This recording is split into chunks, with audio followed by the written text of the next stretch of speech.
Hello and welcome you all. Today we will discuss about the most important essays. और आज जो हम लोग सीरीज स्टार्ट करने लगे हैं इंपॉर्टेंट एसेस की, वो आप लोगों के लिए इसलिए भी काफ़ी ज़्यादा इंपॉर्टेंट है क्योंकि आप लोग इन एसेस को जब याद करेंगे तो ये मैक्सिमम हमारे जो फाइनल पेपर्स होते हैं या बोर्ड के जो भी एग्जामिनेशन होते हैं या किसी भी कंपटीशन के एग्ज़ाम्स में यही एसेस आप लोगों को आते हैं। तो आपको ये एसे जो हैं वो लाजमी आने चाहिए। तो इसकी हमने एक बाकायदा एक सीरीज़ बनाई है जिसके अंदर हमने तमाम इंपॉर्टेंट एसे जो हैं उनको हम लोग डिस्कस करने वाले हैं। तो आप ये सीरीज़ को कम्प्लीटली देखिएगा और आप लोगों को ये समझ आ जाएगी कि इसके अंदर कितना अच्छे तरीके से हमने उसको डेवलप किया है। उसमें बाकायदा आउटलाइंस डेवलप की हैं, कोटेशंस डेवलप की हैं, इसके अलावा उसमें बाकायदा इंट्रोडक्शन और कंक्लूजन और स्पोर्टिंग डिटेल्स भी उसके साथ हैं। तो चलते हैं हम अपने सबसे पहले वाले ऐसे की तरफ। जो सबसे ज़्यादा इंपॉर्टेंट हमारे पास पहले ऐसे है वो है माई एम इन लाइफ या माई एम्बिशन इन लाइफ। ठीक है, ज़िंदगी का कोई ना कोई मकसद होता है। हर इंसान कुछ ना कुछ बनना चाहता है अपनी ज़िंदगी में। जैसे कि कोई डॉक्टर बनना चाहेगा, कोई इंजीनियर बनना चाहेगा, कोई कंप्यूटर रिलेटेड या कोई आर्मी में जाना चाहेगा। तो हर इंसान का मकसद डिफरेंट है। जैसे हमेशा मैं ये कहता हूँ कि अगर हम सब के फ़िज़िकल फ़ीचर्स अलग हैं, मेरी शक्ल आपके साथ, आपकी अपने दोस्तों के साथ, लोगों के साथ आपकी शक्ल नहीं मिलती या बॉडीली आप फिज़िकली डिफरेंट हैं, तो इसका मतलब ये है कि अल्लाह ताला ने हमारी इंटरनल भी कोई ना कोई स्पेसिफिकेशंस, कोई ना कोई क्वालिटीज़ डिफरेंट बनाई होंगी सबसे। अब सबके सामने है, जैसे हम लोग देखते हैं कि आप अगर क्रिकेट की मिसाल ले लें, विराट कोहली या बाबर आजम के पास एक्स्ट्रॉर्डनरी क्या है? क्या वो अपने मैथ में बहुत ज़्यादा स्ट्रॉन्ग हैं? क्या वो बायोलॉजी में बहुत ज़्यादा स्ट्रॉन्ग है? नहीं, बल्कि उनकी सिर्फ ये जो हैंड है, ये उनकी जो कलाई है, सिर्फ वो स्ट्रॉन्ग है जिसकी बेस पे वो छक्के भी अच्छे लगाते हैं, वो चौके भी बड़े अच्छे लगाते हैं। यानी वो दुनिया के बेहतरीन बैट्समैन हैं और दुनिया में अपना नाम कमा रहे हैं। रोनाल्डो या मेसी के मतलब बात करें तो उनके सिर्फ ये एक लेग काफ़ी ज़्यादा स्ट्रॉन्ग है जिसकी बेस पे वो बहुत अच्छे तरीके से अपनी फुटबॉल्स जो है उसकी दुनिया में आज उनका बहुत बड़ा एक नाम है। तो अल्लाह ताला ने किसी न किसी तरीके से हर इंसान का कुछ ना कुछ रिज़्क लिखा होता है। वो अपने एम्बिशन, अपने मकसद को जब पा लेता है तो वो उसका उस तरीके से बेहतर अंदाज से उसकी ज़िंदगी गुजर जाती है। तो यहाँ पे हम लोग देख रहे हैं कि माई एम इन लाइफ जो है वो उसको कैसे डेवलप करना है।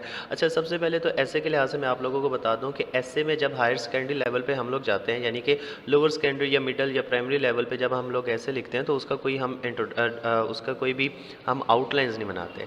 लेकिन हमने यहाँ पे जो हायर सेकेंडरी लेवल पे जब जाते हैं और इसके अलावा जब हम यूनिवर्सिटी लेवल पे जाते हैं तो हमें उसके शुरू में आउटलाइंस बनानी पड़ते हैं। एक तो आउटलाइन जो है ना वो डबल कोटेड है।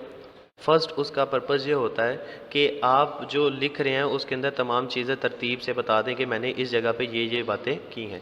दूसरा इसका ये होता है कि हमारे पास जो, क्योंकि ये हम एकेडमिक लिखते हैं, जो हमारे एसेस होते हैं हमारी जितने भी यूनिवर्सिटी लेवल पे, कॉलेज लेवल पे या हायर लेवल पे, तो उसमें आपके एग्जामिनर के पास इतना ज़्यादा वक्त नहीं होता कि वो आपकी थॉरोली वो आपका पूरे का पूरा जो है वो ऐसे को रीड आउट करता रहे। तो वो क्या करता है कि वो आपकी आउटलाइंस को पढ़ लेता है और आपकी आउटलाइन से पता चल जाता है, क्योंकि आउटलाइन तो एक तरह का स्केच है ना, जिसके अंदर आप लिख देते हैं कि मैंने इस पूरे ऐसे में ये वाली बातें डिस्कस की हैं। तो जब वो इसको पढ़ लेता है तो उसे भी अंदाज़ा हो जाता है कि अच्छा, इसने ये वाली बातें भी की हैं, ये वाली बात भी इसके अंदर ये है। तो वो इस तरीके से क्या होता है कि वो उसे ऑटोमेटिकली पता चल जाता है कि आपके जो ऐसे उसकी वैल्यू कितनी है, कितने अच्छे तरीके से आपने उसे डेवलप किया हुआ है। तो आउटलाइन वैसे तो शुरू में लिखी जाती है, लेकिन इसके लिए आपने जगह छोड़ देनी है एक 1.5 पेज, और आपने आगे अपना ऐसे लिखना है। क्योंकि जब आप अपना ऐसे लिख लेंगे तो उसके अंदर की जो हर पैराग्राफ की जो इंपॉर्टेंट डिटेल है वो अपने आउटलाइन के अंदर तकरीबन लिखनी होती है। तो ये देखने में तो सबसे पहले आ रहा होता है, लेकिन हम लोग क्या करते हैं, इसे लिखते सबसे आखिर में है। ठीक है, अब आ जाते हैं इंट्रोडक्शन पे।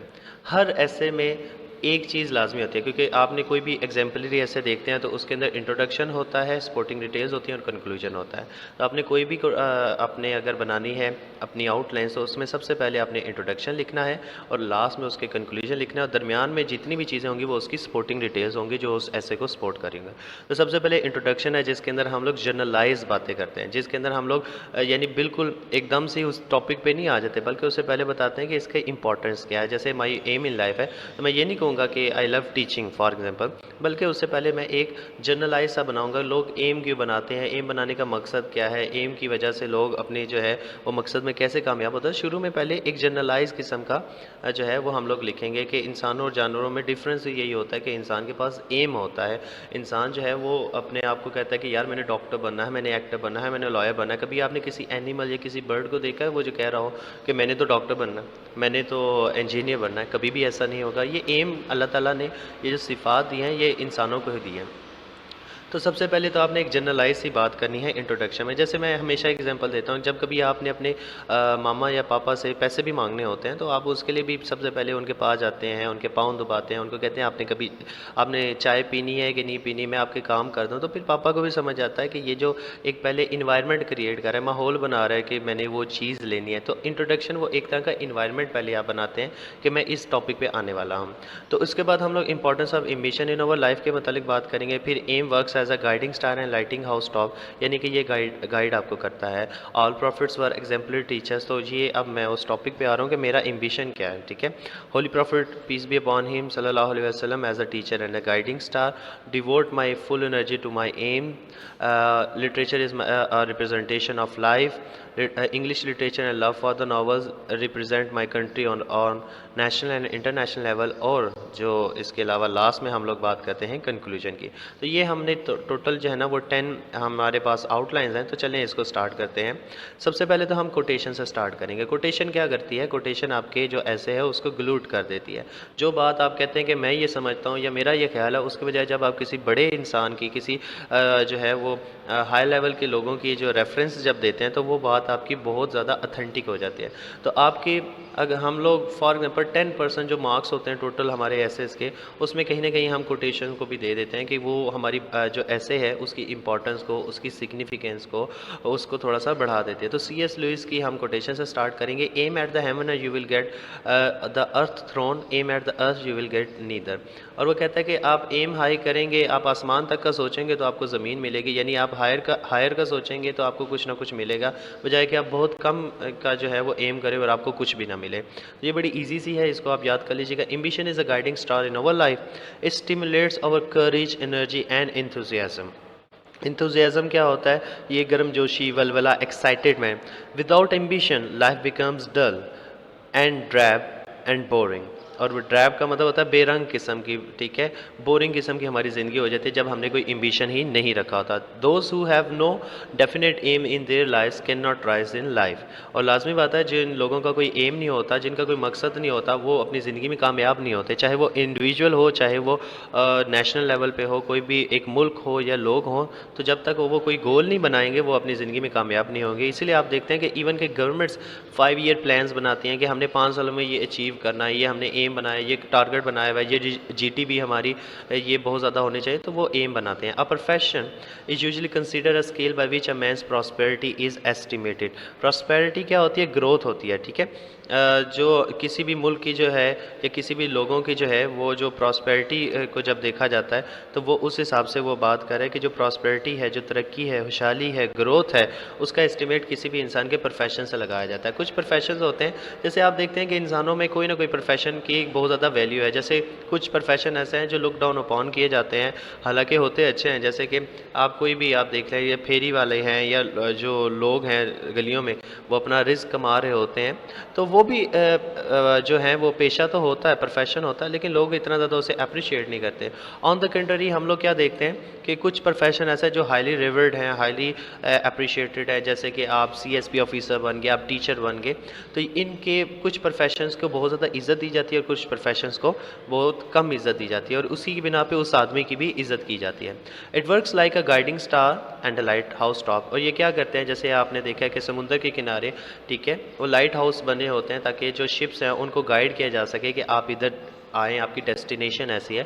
तो ये भी इसी तरीके से है कि आपकी डेस्टिनेशन जो है वो डिटरमिन कर देता है। It motivates and compels us to be diligent, honest and straightforward in our efforts. It make us contented, cheerful, prosperous and rich. और वो कंटेंटेड का मतलब क्या होता है? कंटेंटेड का मतलब होता है खुश हो जाना, मुतमईन हो जाना, सेटिस्फाइड हो जाना। वो कहते हैं कि जब आप अपने अपने ही जो एम है उसके मतलब मुखलिस हो जाएंगे। बात करने का मकसद यह है कि जब आप उसके लिए दयानतदारी के साथ मुखलिस होकर उसके लिए एफर्ट करेंगे तो वो आपके लिए जो है आपकी ज़िंदगी काफ़ी ज़्यादा जो है कंटेंटेड गुजरेगी, काफ़ी अच्छी गुजरे। It is rightly said, man who has the ambition to be considered as the best among the good man. और जिस बंदे का कोई ना कोई मकसद होता है वो इंसान ही अच्छा इंसान समझा जा जाता है, वो अपनी ज़िंदगी में कुछ ना कुछ अचीव कर लेता है।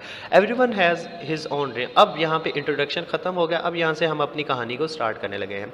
Everyone has his own dreams and desires but the future profession must be selected keeping in view the taste and the talent of the person. आपने सेकंड ईयर इंग्लिश में आपने देखा होगा why boys fail in college, तो उसके अंदर भी यही होता है कि जब माँ बाप ज़बरदस्ती किसी बच्चे को जो है वो कोई प्रोफेशन चूज़ करने पर मजबूर करते हैं तो वो उसके अंदर टेस्ट उसका डेवलप नहीं होता और अल्टीमेटली वो फेलियर का शिकार हो जाता है। जैसे कि आपने मूवीज़ भी देखी होंगी, थ्री इडियट्स इसकी बहुत बड़ी एक मिसाल है, जिसके अंदर जो फरहान लड़का होता है उसको ज़बरदस्ती उसके घर वाले इंजीनियर बनाना चाहते हैं, हालांकि वो फोटोग्राफर बनना चाहता होता है।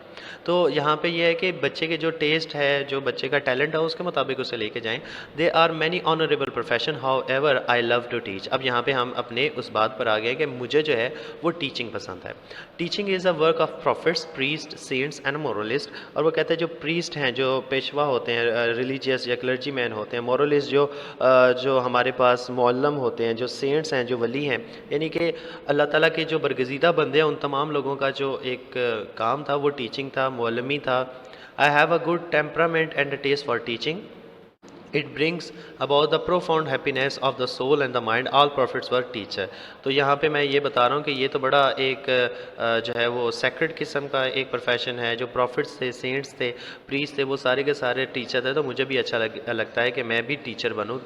They taught people good moral values. और जो ये बहुत अच्छी एक बात है कि क्योंकि मैं भी टीचर बनना चाहता हूँ, क्योंकि मैं भी लोगों में जो है वो मोरल वैल्यूज़ डेवलप करना चाहता हूँ। As it has been said by the famous philosopher, teaching is the second profession of all profession. बड़ी इजी सी कोटेशन है, इसको आपने याद कर लेना। Teaching is the second profession of all profession. आप किसी भी प्रोफेशन में चले जाएं, आप सीएसपी ऑफिसर बन जाएं, आप आर्मी में चले जाएं, आप मेडिकल में चले जाएं, आप किसी भी प्रोफेशनल लाइफ में चले जाएं, आपने अपने जूनियर्स को सिखाना ही है। वो सिखाना क्या होता है? वो टीचिंग ही होती है। तो teaching is the second profession of all profession.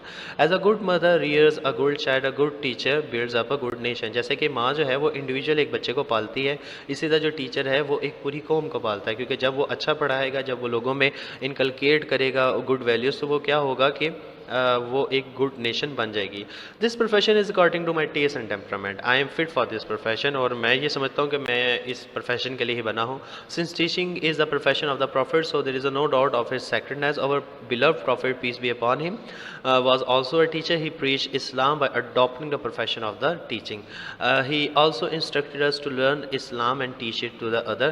एक तो ये है कि होली प्रॉफिट भी जो है वो टीचर थे, ठीक है।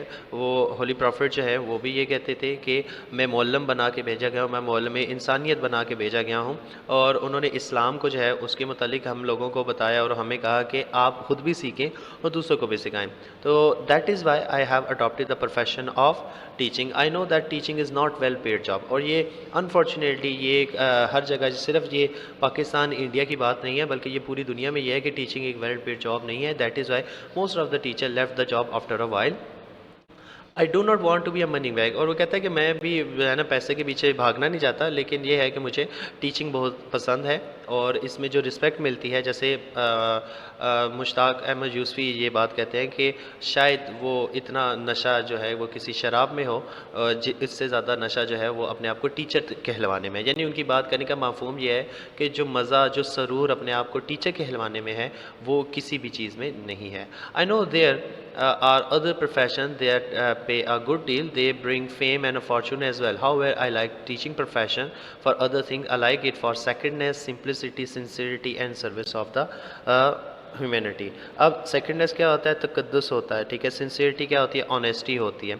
अब यहाँ पे वो कहते हैं कि ये बहुत ज़्यादा एक मुकद्दस किस्म का जो है वो इखलास के भरपूर जो है वो और इंसानियत का जो है वो बहुत ज़्यादा ह्यूमैनिटी के लिए ये सर्व करता है। तो इसलिए मुझे ये प्रोफेशन पसंद है। I want to adopt this profession because I want to serve humanity. Not half of the population of the Pakistan is well educated. अब यहाँ पर ये बात पता क्या आ जाती है? ये बात आ जाती है कि आप जब कभी कोई ऐसे लिख रहे होते हैं, जैसे कि मैं ये कहता हूँ कि माई फेवरेट पर्सनैलिटी, या मैं ये कहता हूँ कि मैं ये मिल लाइफ, तो यार वो मेरा तो एम है। मैं कहता हूँ मैं डॉक्टर बनना है, मैं कहता हूँ मैंने इंजीनियर बनना है, आर्मी में जाना है, एक्टर बनना है, लेकिन मेरे उस प्रोफेशन से लोगों का क्या फ़ायदा? तो आपने जब कभी भी कुछ ऐसा लिखना होता है तो उस साथ में एक पैराग्राफ आपने लाजमी लिखना होता है कि मैं जो ये बनना चाह रहा हूँ ना, इससे ह्यूमैनिटी की ये वाली मदद होगी, इससे ह्यूमैनिटी को ये फ्लरिश करेगी। तो मैं टीचर इसलिए बनना चाहता हूँ क्योंकि मैं ये समझता हूँ कि पाकिस्तान की हाफ पॉपुलेशन जो है वो इतनी वेल एजुकेटेड नहीं है और मैं उनको पढ़ाना चाहता हूँ, मैं इंसानियत की मदद करना चाहता चाहता हूँ। एक तो मेरा प्रोफेशन है, दूसरा ये है कि वो चीज़ मैं लोगों में भी इंडल्ज करना चाहता हूँ, वो लोगों को भी उसके सहूलत देना चाहता हूँ। तो ये आपने लाजमी लिखना होता है। The educated people are the pillar of the nation strength and the progress. और लाजमी बात है, जब पढ़े लिखे लोग होंगे वो जो अच्छे प्रोफेशंस को चूज़ करेंगे, जिसकी वजह से पाकिस्तान की या पूरी जो भी कोई कंट्री है उसकी जितनी भी जीडीपी है, ओवरऑल ग्रॉस डोमेस्टिक प्रोडक्ट है, वो बढ़ती जाएगी, क्योंकि वो बहुत ज़्यादा काम करेंगे। तो वो इसी तरीके से जो है वो एजुकेटेड पीपल जो है वो ना सिर्फ मुल्क की कौमी सलामती के लिए बल्कि वो उसकी प्रोग्रेस के लिए भी बड़ा ज़्यादा एफर्ट कर सकते हैं। By gaining an education, people not only recognize themselves but they also become aware of Allah Almighty's reality। और यहाँ पे हम उस चीज़ को बता रहे हैं जिसका मफ़हूम है कि अल्लाह तबारक ताला कहते हैं कि दुनिया में और आसमान में मैंने ज़मीन और आसमान दोनों में मैंने अपनी निशानियाँ वाज़ेह तौर पे रख दी हैं। तो अक्लमंद वही है जो इन निशानियों को देख कर समझ सकते हैं। They learn to work for themselves, for their family and for their nation. They get success in both in this world and the world afterwards. It is well known saying of a famous philosopher that the best people are those who make others useful citizen. I love teaching. For it helps a teacher to establish a very sacred relation। और जब कभी ये quotations आपके पास आएंगी तो आपने इसे highlighted या मार्कर के साथ आपने जैसे जो है वो लिखना है। और ये मैंने इसीलिए इनको हाईलाइट किया हुआ है यहाँ पे कि आपने इन्हें मार्कर के साथ जो है वो लिखना होता है। These are the relation between a teacher and his students. The students are just like a children for a teacher. As a teacher, क्योंकि मैं भी एक टीचर हूँ, मुझे ये पता है कि जो स्टूडेंट्स होते हैं वो हमारे लिए जो बच्चों की तरह ही होते हैं, और हम चाहते हैं कि वो दुनिया में कामयाब हो। और इसीलिए कहा जाता है कि सिर्फ एक बाप होता है और एक टीचर होता है, ये जानते हैं और ये चाहते हैं कि जो स्टूडेंट्स हैं, जो बच्चे हैं, वो उनसे भी आगे निकल जाएं, उनसे भी ज़्यादा तरक्की हासिल करें। He feels fatherly affection to all his people. He feels proud of training some persons who are useful to their nation and the country. और दुनिया में सबसे ज़्यादा बेहतरीन जो है वो प्रोफेशन यही है कि आप लोगों को इस काबिल बनाएं कि वो अपनी ज़िंदगी के लिए और अपने लोगों के लिए यूज़फुल साबित हों। After deciding what I should be, I devote all of my energy and time for the accomplishment of my aim. I study good books day and night to increase my knowledge. I believe that a teacher must be an encyclopedia in this person. अच्छा, यहाँ पे मैं आपको ये बात बता दूँ कि सबसे ज़्यादा जो है वो, जैसे कि मिस्टर चिप्स भी ये इस बात को मानते थे, जैसे सेकंड ईयर में मिस्टर चिप्स का नावल पढ़ते हैं कि वो टीचिंग, एक ज़माना आता है कि आप वो जो चीज़ एक किताब 4-5 साल पढ़ा लेते हैं, उसके बाद आप उसी चीज़ में गुम हो जाते हैं, यानी कि आपके जो नॉलेज इंक्रीज़ नहीं होता। इसीलिए बेहतर टीचर वो होता है जो अपना नॉलेज इंक्रीज़ करता है, जो लोगों के साथ शेयरिंग करता है, क्योंकि जो स्टूडेंट हैं हर साल नए आते हैं और आपको पता है कि हर नए आने वाले साल के साथ जो स्टूडेंट्स हैं उनकी ज़िंदगी बिल्कुल डिफरेंट होती है, उनका वे ऑफ लाइफ, उनका लाइफ स्टाइल बिल्कुल डिफरेंट होता है। It is rightly said a man without ambition is really unfortunate man. और एक इंसान जिसका एम नहीं होता वो काफ़ी अनफॉर्चुनेट होता है। और यहाँ से हम लोग इसको स्टार्ट करें हैं। I am interested in English literature. The very words of Robert Frost and Keats in English literature haunt me. My favourite dramatist and playwrights are Shakespeare, Marlowe, Ibsen and Bernard Shaw. तो यहाँ पे हम उनका भी जिक्र कर देंगे कि वो मेरे फेवरेट जो है वो ड्रामेटिस्ट हैं, और जो हमारे पास पोइट्स हैं काफ़ी फेमस इंग्लिश लिटरेचर में, उनका भी जिक्र कर देंगे। The writings of these authors are based on realism, love, hatred, human relation and magical machinery. Besides this, it is our official language, और English जो है वो हमारी official language भी है। I aspire to devote myself to the development and progress of English literature as it is a very pleasant and vast language. I shall be able to express my inner self through English and serve my nation on the national and international level as well। और ये मैं चाहता हूँ कि मैं अपने जो मुल्क है उसका पॉजिटिव एक फेस जो है वो नेशनल इंटरनेशनल लेवल पे बता सकूँ, तो उसके लिए मुझे इंग्लिश लैंग्वेज और उसके इंग्लिश लिटरेचर पे जो है वो अबूर हासिल करना होगा। That is why I desire to become an English language teacher. James Crampy said big results require ambition. जो अगर आप हाई रिजल्ट्स हासिल करना चाहते हैं तो उसके लिए आपको एम्बिशन भी अपने बड़े रखने पड़ेंगे। I think that teaching is the best profession of all professions. It will not only help me but also the other to seek success in both in this world and the world afterward. However, honesty and hard work is the demand of every profession without which we cannot get success। और अगर आप किसी चीज़ को सख्त मेहनत के साथ और मुखलिस होकर नहीं उसके लिए जो है जद्दोजहद करेंगे तो वो आपको कभी भी कामयाबी नहीं मिलेगी। To work as a teacher in an honest and efficient way will be my prime purpose in life. May God help all of us to leave no stone unturned to achieve our good aim। तो यहाँ पे हम इसके साथ आमीन के साथ इसको एंड कर देंगे। और यहाँ पे मैंने आप लोगों को ये बताया कि माई एम इन लाइफ में जो लास्ट के हमारे ये जो लाइंस हैं आई थिंक से लेके गुड एम तक, ये हमारा कंक्लूजन है। और इस कंक्लूजन में हमने दोबारा से रिकैप्चुलेट किया है तमाम चीज़ों को, दोबारा से हमने जो है वो इन तमाम बातों को एक कूज़े में बंद करने की कोशिश की है कि ये जो हमने जो शुरू में इससे रिलेटेड जितनी भी बातें की हैं। तो यहाँ पे हमारा माई एम इन लाइफ जो है वो कंप्लीट होता है। अप्रॉक्सीमेटली 750 वर्ड्स हैं। ये आपके लिए आपकी हाई लेवल पे और आपकी यूनिवर्सिटी लेवल पे ये बहुत ही एक अच्छा ऐसा है जिसके अंदर हमारे पास बाकायदा उसके इंट्रोडक्शन है, स्पोर्टिंग डिटेल्स हैं, कोटेशंस हैं और बड़े अच्छे तरीके से इसको लिखा गया है। आई होप ये ऐसे लिख के आप लोगों को बहुत अच्छे मार्क्स मिलने वाले हैं। Thank you for watching this whole video.